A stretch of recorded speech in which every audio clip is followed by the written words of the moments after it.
This 2018 title achieves nothing other than reminding me I haven't got a clue what year the previous episodes were in. I say, I caught them out here disseminating. And he goes, what?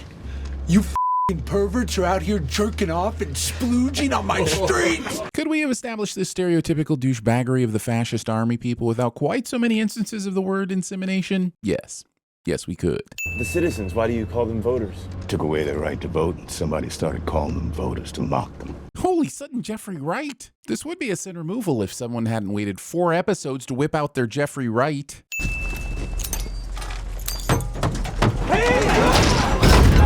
This armored troop carrier locks from the outside for some reason. And if this is a thing, it f***ing shouldn't be. Now make your choice. This isn't really much of a choice though, is it? Victor ditches Fedra for moral reasons, but this guy's loyalty might only go as far as, hey friend, why did you join the rebellion? Well, I was fresh off seeing my squad die in a grenade tumble dryer, and my next choice was this or use my skull to hold my boss's ammo. So, viva la revolution, I guess. Saying 11 years later as if a more consistent titling of 2029 would have been too much math for my little brain to handle. It would, but I don't appreciate having that assumed. You reckon a yeast infection? The episode thinking this obvious product placement would get a rise out of me. Yeah, I'm done. There's nothing else back here. From Ellie's perspective, Dina was cut off mid-sentence, and yet there doesn't appear to be a single sign of her running in to save Dina from whatever dangerous thing she should 100% assume cut her off. Oh, f***ing come on. We're not even doing years anymore? Now it's just day 1? Jesus wouldn't want this. Damn your dating system. You okay? Yeah. Episode will play coy about Dina's pregnancy until the last few minutes, as if a female character in a disaster movie has ever spent time in a pharmacy and not ended up confirming a pregnancy.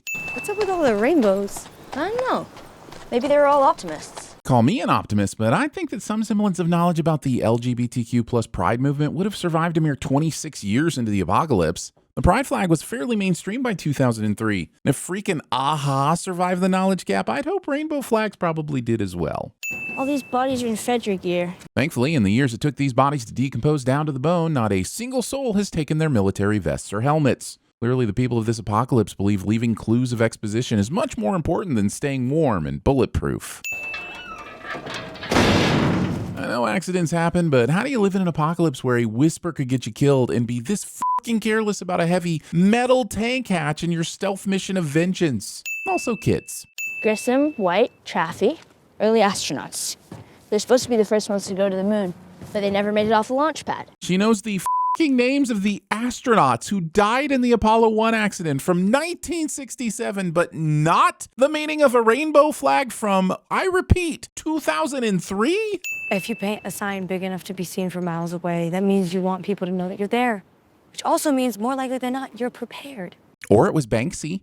And right here is the perfect place to hole up because, well, no one's around, which you proved brilliantly with your tank hatch maneuver. Dina appears to have forgotten that while the mushroom people will mindlessly run at you, humans have the capacity to hear that noise, not blindly run at you, and instead brutally kill you in your sleep. Well, that tank hatch didn't mean instant death, so I guess we're okay to start a fucking band up in here and play all the fucking instruments. Just a jolly day out for all.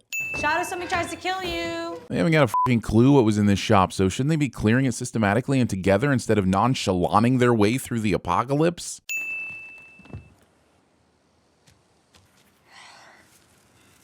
How do you know about Apollo 1 and silica packs, but not the pride flag, Eleanor? Come on. Skip?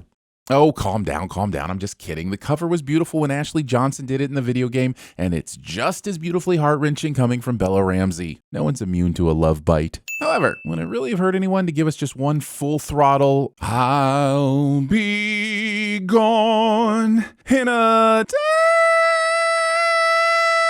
Also, skip. Come on, I'll make us beef jerky. Beef jerky takes hours to make. What you are doing is pulling beef jerky out of a pouch. Stop stealing credit from the person who actually made the jerky. Unless that was you. In which case, get your tenses right. Can only imagine Ellie's internal monologue is going something like, well, ain't nobody gonna play that guitar better than I just did, so f it. I'm gonna leave it here to rot instead of putting it back in its case. No point letting inferior fingers pluck the strings that were already graced by a god. 30 years to retirement and pension, but one day I will own A Mauviel saucepan. Episode holds me to that one time I said I'd listen to Jeffrey Wright read the phone book by making me listen to him non sequitur his way through an even more boring topic, premium French cooking utensils. It doesn't retain heat the way cast iron does, which of the two makes copper the inferior choice for interrogations. But if you own Mauviel, you use Mauviel. If I need to pee and the options are a toilet or a Mauviel saucepan, I'm not peeing in the saucepan just because I own it. Hold out your hand. Villain tortures someone as a storytelling shortcut into showing us how villainous they are, or because Jack Bauer made it look really cool in 24. Cliché. Scar got what he deserved. F***ing animal. Thinking now is an appropriate time or place for your Lion King hot takes. We have automatic weapons and hospitals, and you lunatics have bolt-action rifles, bows and arrows, and superstition. So tell me, how are we going to lose? Hubris. And if we run into wolves that weren't in Jackson? Agreed. Being happy to leave any part of your two-person revenge assault plan on a well-armed militia unspoken. Isaac said he wants him alive for questioning. Isaac's not here, okay? Disregarding the orders of a man to whom torture has become so routine that he has to spice it up by incorporating a marketing campaign for French copper cooking utensils. I don't give a if it's a woman or a kid. Look, I don't care if it's a fucking baby. Look what they did. Now fan the out. I don't care if it's two women, one of whom is carrying a baby and who just happens to be hiding in here as we arrive, but actually have nothing to do with the attack at all. Sir, that's oddly specific. I said fan out. Apparently, not being taught to check your corners is another reason the Scars can add to their list of how they're going to win this thing. Dina ex Machina. I thought it was supposed to be empty. It was. I think the idea here is that the snitching fungus under the trains has never been disturbed until now, which is why the soldiers are convinced the place should be clear when it isn't. But it takes the zombies less than a minute to get here, so how far away could they have been? How have they never been summoned until now? Also, I feel like we're very close to the sudden arrival of cordyceps being a distraction that saves Ellie's ass more times than it has actually been a concern. I'm not sure how effective or helpful Dina's tallying is. This might tell you the different types of cordyceps, but I don't know how it's supposed to be an accurate representation of how many are coming. How does she know she isn't counting the same one twice or missing some that are making the same noise as one she's already counted? Either way, I think you just assume there's a load and plan accordingly. Kids nowadays just assuming that everything is voice activated. Considering that Ellie is the one with the immunity to being bitten, you'd think she'd make sure Dina was ahead of her instead of playing, I don't have to outrun you, I only have to outrun the zombie mushroom.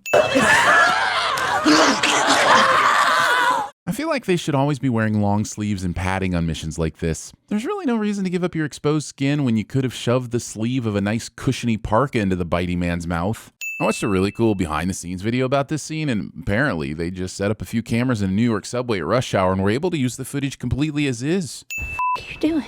What do you think she's doing, Ellie? If I'm Ellie, the fact that I've just been bitten in front of someone who doesn't know I'm immune and has a standing agreement to shoot me into the next world if I ever am bitten would be top of my fucking mind right now. Did you do not fucking shoot me? I always wondered about the wisdom of keeping Ellie's immunity a secret, especially after being in Jackson for so long with people she trusts. Seems like a good way to get killed for no reason. And I'm gonna banish my arm and I'm gonna go to sleep.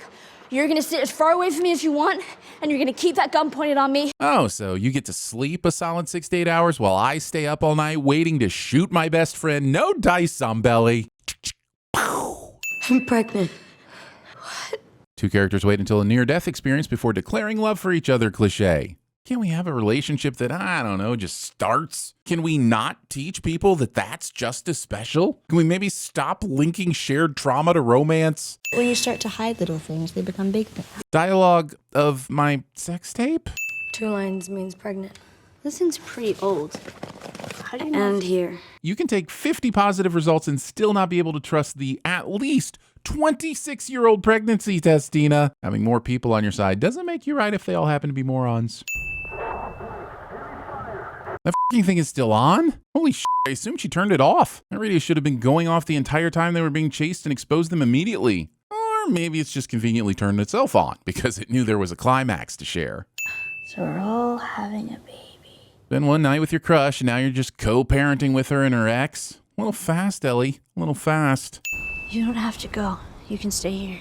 I'm kind of amazed that Ellie still wants to go. She's finally with the woman she's had this huge crush on, is willing to raise a baby with her, but is still committed to this Avenge Joel mission. A mission that is now, by the way, against people who are way more armed than they expected and who are currently in a fight with another group of people who disembowel indiscriminately. The Kelly. Oh, no one's told her she can't respond in this version of the story, have they?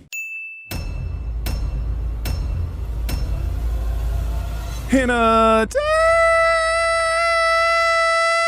You reckon a yeast infection? Bullets Over Broadway was on TV. And I came down with a big old Diane Weist infection. You know, I never understood all these elaborate tortures. It's the simplest thing to cause more pain than a man can possibly enjoy. She watches over me. You dressing down to blend in or something? You look like a f***ing duck hunter. Where are the scars attacking next? There are 4 nights! You don't know me, but I know you. I want to play a game. I want out of each and every one of you is a hard target search of every gas station, residence, warehouse, farmhouse, hen house, outhouse, or doghouse in that area. I'm pregnant. Mother hush bucket.